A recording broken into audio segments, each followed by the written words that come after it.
I hope by now it is very clear to you that there is much more nuance to this topic than just claiming a product is processed, artificial, or contains so many chemicals, and therefore it is super unhealthy. People who approach the topic in this way are just lazy or don't know what they're talking about. Hey, what is going on, guys? So today we're going to be trying to tackle the question of, is vegan meat healthier than real meat? If you've spent close to 10 seconds on the internet, you've probably seen some posts fear-mongering over vegan mock products or vegan meat products. I've personally never seen anybody who does this provide health outcome data supporting the notion that vegan meat products are unhealthy. Usually they just point to the ingredients list being long or say chemicals though, as though food's components already aren't chemicals. And if they don't say something like, oh, chemicals though, or look at the ingredients though, they may say something like, oh, it's processed, it's super processed, it's unnatural, it's artificial, etc. Which, similar to saying chemicals though, or look at the ingredients list though, saying, oh my god, it's processed or it's artificial is just saying buzzwords and not citing actual health outcome data. I saw a huge push for these artificial vegan foods. This fast emerging sphere of what we call mock meat, mock cheese, mock dairy, vegan foods, and so on.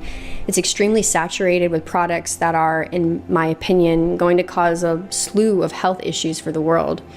A continuation of disconnection between us and Earth, what is natural. A lot of these vegan products are extremely inflammatory for the body, loaded with sugar, gums, emulsifiers, artificial flavors, artificial colorings, additives, preservatives that are dosing the body with, again, in my opinion, trauma. You see, this approach to nutrition science is just a lazy one. It is very easy to dismiss foods as unhealthy by just spamming buzzwords rather than take the time to evaluate the current health outcome data we have on the topic. When it comes to determining if a particular food is healthy or not, it doesn't matter if the food is artificial or natural. What's going to matter is the health outcomes the food yields. For example, in this paper, cereal fortified with B12, in other words, super unnatural and processed cereal, led to better health outcomes than meat, a more natural food. But wait, the cereal was processed and super unnatural. I thought that by default, natural food is going to be healthier than unnatural food. No, of course not. So now that we've established that objecting to vegan food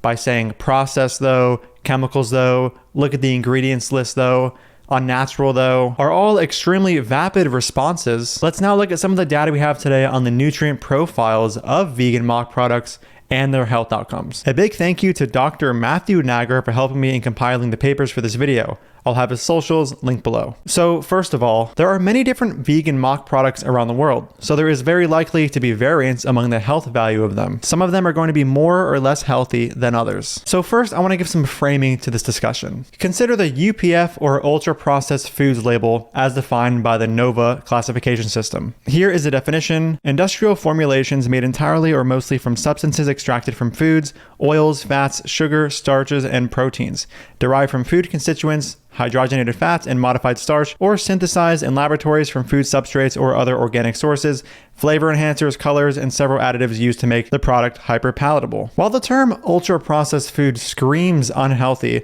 there is an issue with this form of categorization. Ultra-processed foods is a very heterogeneous or diverse group of foods. This group can include breads, breakfast cereals, soft drinks, candy, ice cream, pastries, fruit, yogurt, some granola or protein bars, processed meats, distilled alcoholic beverages, and more. These different kinds of foods falling under the umbrella term of ultra-processed foods can have very different effects on health. For example, high consumption of sugar-sweetened beverages and or processed meat are each associated with greater all-cause and cardiovascular disease mortality compared to low or no consumption, while consuming more whole grain breakfast cereals and whole wheat breads are each associated with lower risk of all-cause mortality and cardiovascular disease. So it's clear that a food being labeled as an ultra-processed food is not going to necessarily tell you that the food is unhealthy. So now we can lower our emotional states in regard to what we feel when we hear that plant-based meat alternatives are considered ultra-processed foods. Let's continue. While there have been multiple meta-analyses suggesting that increasing plant protein intake may lower cardiovascular disease risk, overall animal protein intake tends to be neutral at best or harmful at worst. And results from this substitution analysis suggest that replacing relatively small amounts, even less than a standard serving, which is about 100 grams of beef, with plant-based protein sources may improve cardiovascular disease risk, especially when the animal protein being replaced is from red meat, including unprocessed red meat. But it wouldn't be fair to extrapolate these results onto plant-based meat alternatives because the main protein sources in most of these studies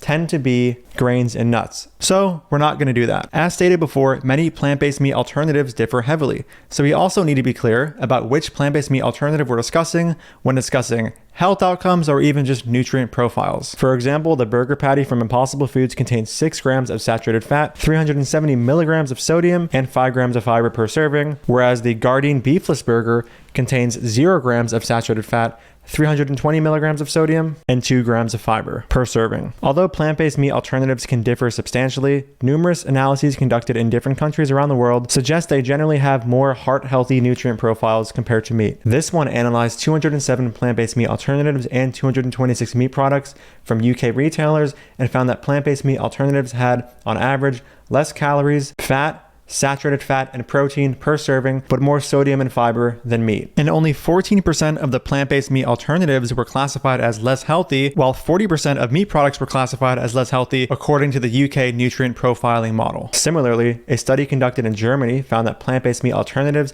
tend to have healthier and better Ofcom A scores, which means they tended to have less of the nutrients to limit, such as sodium, saturated fat, and overall calories, than meat. These results were once again echoed by a study of 122 plant-based meat alternatives in Brazil. But of course, this did vary depending on which products we were talking about. For example, plant-based sausages, meatballs, and breaded chicken had less saturated fat than the animal-based products they are mimicking. Some studies in the US have had similar findings. For example, this analysis of 37 plant-based ground beef alternatives concluded that they tend to be low in saturated fat, and about half of those analyzed provided about 15% of the daily value of fiber. And of course, the animal counterparts didn't have any fiber because there is no fiber found in animal products. They also analyzed the micronutrient content of the products and found that they were good sources of iron, niacin, folate, phosphorus, manganese, and copper. But generally, they did provide less zinc and vitamin B12 than beef. They were also considered to be higher in sodium and lower in protein on average. Moving on, there were 2 other analyses out of the United States that did show that certain plant-based meat alternatives may provide more calories, sodium,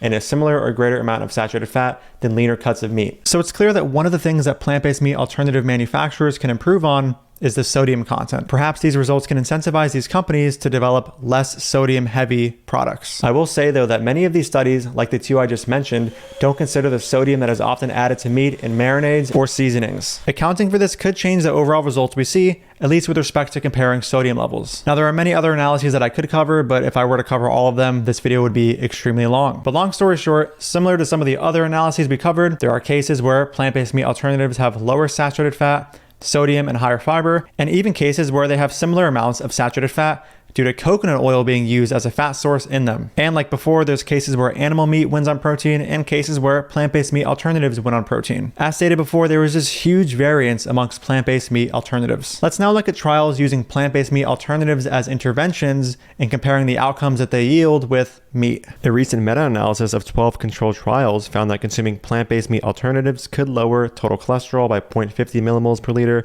LDL cholesterol by 0.39 millimoles per liter, and triglycerides by 0.15 millimoles per liter, while finding no significant differences in the effects on body weight, blood pressure, HDL cholesterol, or fasting blood sugar compared to the control groups. But the authors do note some limitations of the study. For example, one of the studies was not randomized, so it may be more susceptible to biases, and it found one of the largest effects of plant-based meat alternatives on blood sugar and cholesterol levels. Secondly, there were very few studies evaluating the effect of plant-based meat alternatives on weight and blood pressure. And lastly, the studies used various types of plant-based meat alternatives, some even using multiple types in the same dietary intervention. And as mentioned before, these products vary so much that it's not too appropriate to do something like this. But there were other more controlled trials in the meta-analysis. This trial actually randomized participants and used the same plant-based meat alternative, specifically based in mycoprotein, and the diets were closely matched, except the control group ate meat instead. Total calorie, saturated fat, polyunsaturated fat, and protein intake were kept very similar between the plant-based meat alternative group and the control group. And here are the findings. The group consuming the mycoprotein-based plant-based meat alternative lowered their total cholesterol by 13%,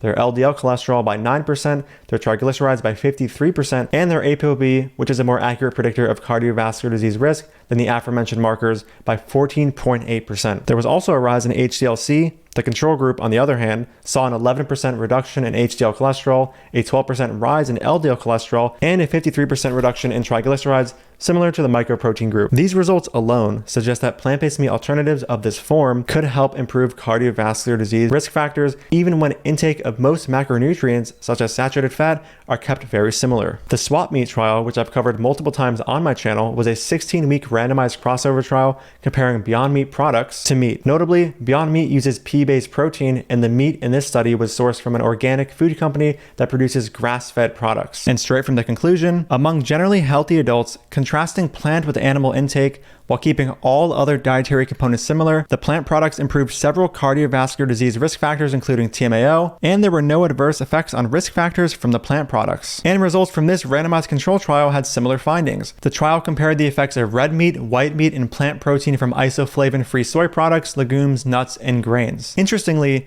this paper matched the consumption of carbohydrates, fiber, saturated fat, monounsaturated fat, and polyunsaturated fat. What couldn't be matched was the dietary cholesterol because of plant protein foods containing zero cholesterol. And independent of saturated fat content, LDL cholesterol and ApoB were higher in the red and white meat consumption group than the non-meat consumption group. It seems as though the dietary cholesterol in the red and white meat made the difference in terms of change in LDL cholesterol and ApoB. And this randomized crossover study in postmenopausal women compared health outcomes from red meat, textured soy protein, plant-based meat alternatives, and soy nuts in the context of the DASH diet. The soy protein plant-based meat alternative improved total in LDL cholesterol, ApoB, fasting insulin, and HAMA-IR, which is a marker for insulin resistance, compared to the red meat. So that's just some of the intervention trials we have with plant-based meat alternatives being compared with their, animal-based counterparts. It is clear that more long-term data is needed on these products, but it is also clear that certain plant-based meat alternatives can improve cardiovascular disease risk profiles, possibly reducing the risk of developing cardiovascular disease. And this long-term data that we need, similar to the data covered in this video, cannot just be generalized to all plant-based meat alternatives because they all vary so much. In my view, at the moment at least,